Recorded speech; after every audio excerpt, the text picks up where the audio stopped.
Alumni SMA Negeri 1 Bandung Angkatan 1987 menggelar aksi bertajuk 87 Menggugat sebagai bentuk solidaritas terhadap alma mater mereka.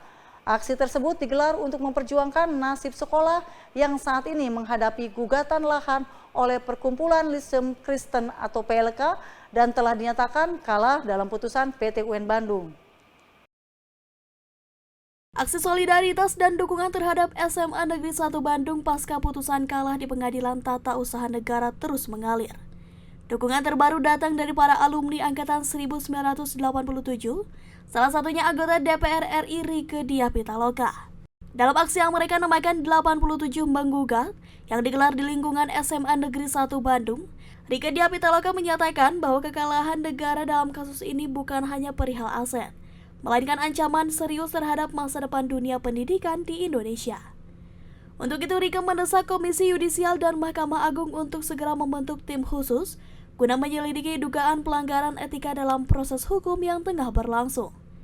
Dirinya juga mengapresiasi langkah Gubernur Jawa Barat Deddy Mulyadi yang telah membentuk tim pendamping hukum untuk mengawal perkara ini secara serius.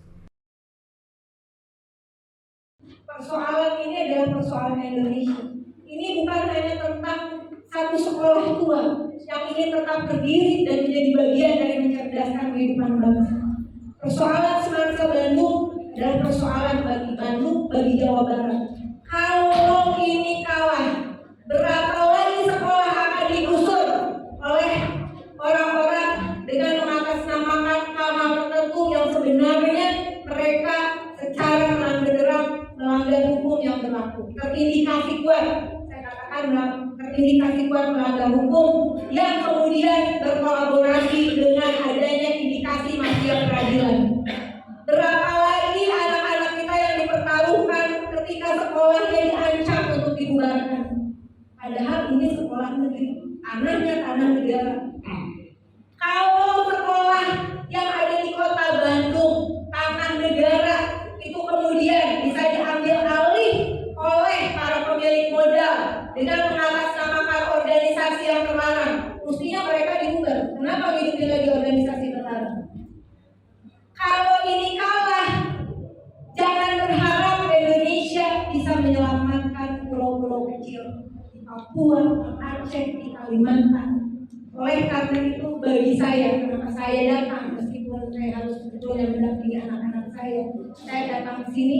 Habib, ini bukan daerah pemilihan saya, tapi bagi saya pribadi, menyelamatkan semangsa Bandung adalah menyelamatkan Jawa Barat, menyelamatkan anak-anak Indonesia, menyelamatkan Papua, menyelamatkan Aceh. Mudah-mudahan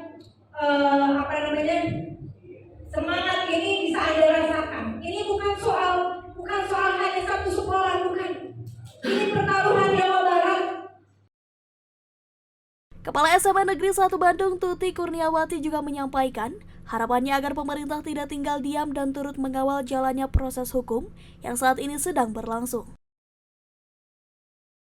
Pada kesempatan ini saya sebagai pimpinan di SMA Negeri 1 Bandung memastikan bahwa proses layanan pendidikan, proses kegiatan belajar mengajar, proses SPP tidak akan terganggu, tetap berjalan dengan baik.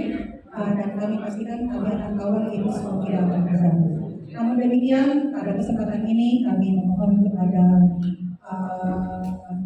Komisi 10, Komisi 9, Komisi 3 DPR RI dan Komisi 5 DPRD Provinsi Jawa Barat untuk tetap berdiri bersama kami, bukan hanya sebagai pengembang kebijakan, tapi juga mengawal proses peradilan ini sehingga betul-betul keadilan berada pada kami untuk tetap mempertahankan SMA Negeri 1 Bandung ini berada di Jalan Insinyur Haji Juanda 93 sebagai tempat untuk bertumbuh para generasi muda, sebagai tempat untuk berkembang dan bermimpi para penerus bangsa. Alumni Angkatan 1987 SMA Negeri 1 Bandung menyampaikan 3 tuntutan utama, yaitu mendukung kelancaran proses belajar mengajar dan PPDB 2025 agar berjalan kondusif, mengawal proses hukum bersama pemerintah Provinsi Jawa Barat, serta mendorong pemerintah pusat untuk turun tangan dalam penyelesaian sengketa lahan SMA Negeri 1 Bandung.